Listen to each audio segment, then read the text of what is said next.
Shalom Aleihim, saudara-saudaraku yang dikasihi Tuhan. Makin dekat kita merayakan hari kelahiran Tuhan, biarlah hidup kita makin dipenuhi dengan pertobatan demi pertobatan. Karena kita bukan hanya sedang merayakan hari kelahiran, tetapi kita juga menantikan hari kedatangan Tuhan. Mazmur 103 ayat 8 sampai dengan 13. Tuhan adalah penyayang dan pengasih, panjang sabar dan berlimpah kasih setia. Tidak selalu ia menuntut, dan tidak untuk selama-lamanya ia mendendam.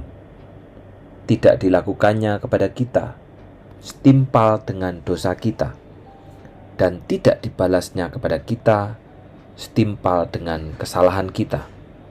Tetapi setinggi langit di atas bumi, demikian besarnya kasih setianya atas orang-orang yang takut akan Dia. Sejauh timur dari barat, demikian dijauhkannya daripada kita pelanggaran kita. Seperti Bapa sayang kepada anak-anaknya, demikian Tuhan sayang kepada orang-orang yang takut akan Dia. Saudaraku, sebagai seorang Kristen, kita sering mendengar konsep pengampunan yang dikhotbahkan di tengah gereja.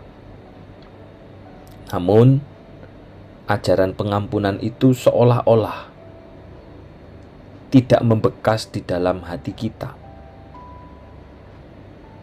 Banyak orang masih dipengaruhi oleh perasaan dengki dan benci, baik terhadap sesama maupun diri sendiri.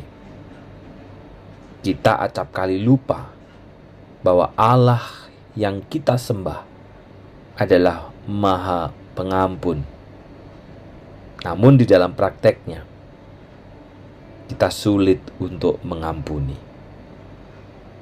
Saudara, pemazmur ini sungguh berbeda, karena ia terlihat begitu meyakini pengampunan, anugerah, dan belas kasihan Allah dalam hidupnya. Ketiga unsur itu hanya muncul dalam diri orang yang takut akan Allah. Sehingga hal ini ditegaskan oleh pemazmur yang menyebut istilah takut akan Allah sebanyak 3 kali. Artinya, saudara, orang yang takut akan Allah di sini bukanlah orang yang menganggap enteng dosa-dosanya, ataupun juga orang yang akan mengulangi lagi dosa-dosa yang sudah mendapatkan pengampunan dari Allah. Justru ia adalah orang yang benar-benar sadar akan pelanggaran, akan dosa-dosa dan kesalahannya. Ia bersyukur dan memuji Allah atas pengampunan yang dialaminya, bukan atas segala persoalan secara jasmani. Dalam ayat 3 dikatakan, Dia yang mengampuni segala kesalahanmu, yang menyembuhkan segala penyakitmu. Ini yang membuat pemazmur bersyukur dan memuji Allah. Bersyukur karena pengampunan, dan bersyukur karena Allah menyembuhkan segala penyakit.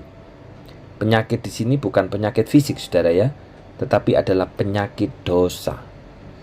Melalui kesadaran ini, pemazmur melihat adanya kebutuhan yang sangat besar akan pengampunan.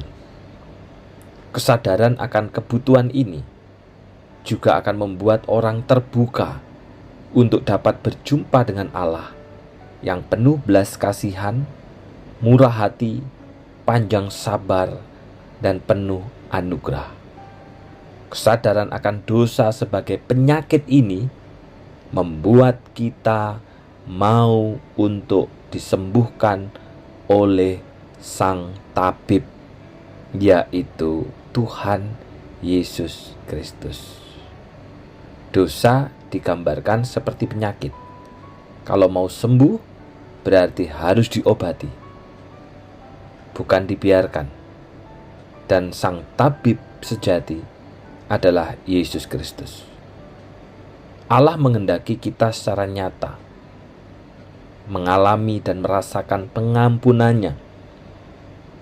Seperti yang dikatakan pemazmur, itulah salah satu ciri orang yang takut akan Allah. Memahami pengampunan Allah ini akan memungkinkan atau dimungkinkan jika ada kesadaran yang mendalam dan pengakuan bahwa kita itu bersalah, lemah, terbatas, dan bisa jatuh di dalam dosa. Tanpa kesadaran bahwa kita bukanlah orang yang sempurna, maka sulit bagi kita juga untuk dapat memahami pengampunan Allah yang besar itu. Di dalam Kristus, kita telah menerima pengampunan yang tuntas, dan oleh Roh-Nya, kita menikmati hidup yang bermakna. Oleh sebab itu, saudara, jangan sia-siakan anugerah yang begitu besar di dalam pengampunannya. Sebaliknya, mari kita hidup yang berdampak, hidup yang benar, karena kita sudah mendapatkan pengampunan dan bersyukur akan pengampunan yang Allah berikan. Sama seperti orang yang seharusnya karena kejahatannya dihukum mati, tetapi kemudian mendapatkan pengampunan, dia dibebaskan, maka dia tidak lagi menggunakan hidupnya untuk melakukan yang jahat, tetapi akan menggunakan hidupnya untuk melakukan yang benar. Mengapa banyak orang percaya sulit merasakan pengampunan Allah? Hal ini karena keangkuhan kita yang berpusat kepada diri sendiri dan bukan berpusat kepada Allah.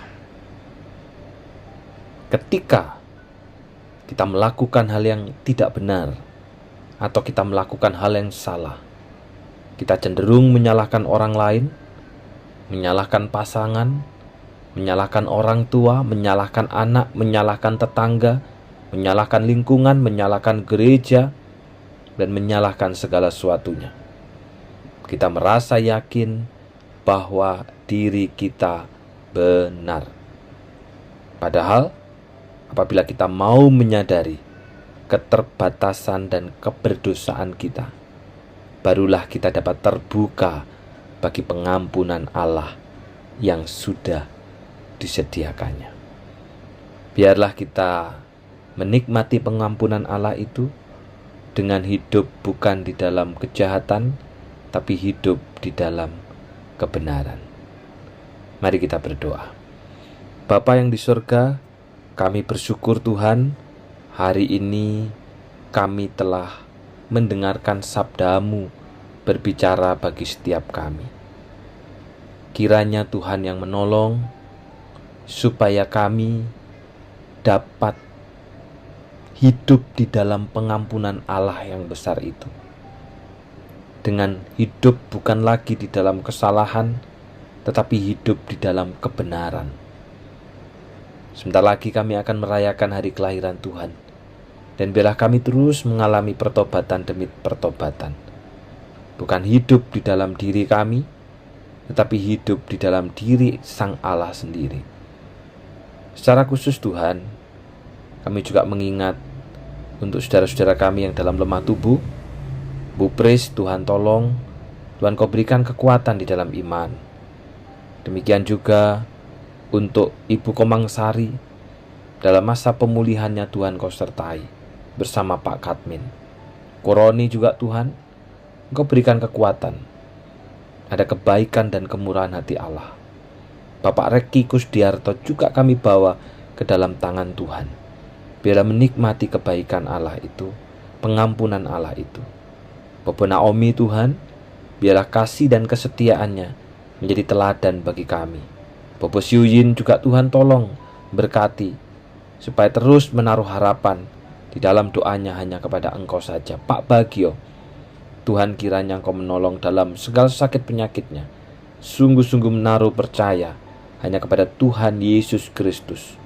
Demikian juga Suk Juan dan Ai Iing, berkati keluarga ini dengan berkat rohani, supaya di tengah segala kesulitan hidup mereka terus bersyukur akan kebaikan Allah. Demikian juga mengingat untuk Ai Junli, ada banyak orang yang mengasihi dan mencintainya, dan biarlah hatinya terus terpaut kepada Engkau. Saudara-saudara kami yang lain yang dalam keadaan lemah tubuh, Tuhan kiranya Engkau memberikan kekuatan supaya hatinya terus takut kepada Tuhan. Mengingat untuk dua saudara kami yang berulang tahun sekalipun tidak bersama dengan kami, Bapak Yudi Wijaya Chandra, Tuhan kiranya Engkau memberkati dan menolongnya. Biarlah berkat rohani yang dari Allah itu melimpahinya dengan ucapan syukur. Demikian juga untuk Deska yang saat ini sedang studi di Jakarta bersama dengan Jiang. Tuhan Kau berkati Deska di dalam masa pertumbuhannya. Keingintahuannya akan Tuhan dan akan Allah begitu besar. Pakailah hamba-Mu untuk mengajar dia, mengingatkan akan Yesus Kristus di dalam hidupnya. Terima kasih Bapa, dalam nama Tuhan Yesus kami sudah berdoa. Amin. Selamat ulang tahun untuk Bapak Yudi Wijaya Chandra dan Deska. Kiranya Allah yang memberkati dengan segala kebaikannya. Tuhan memberkati.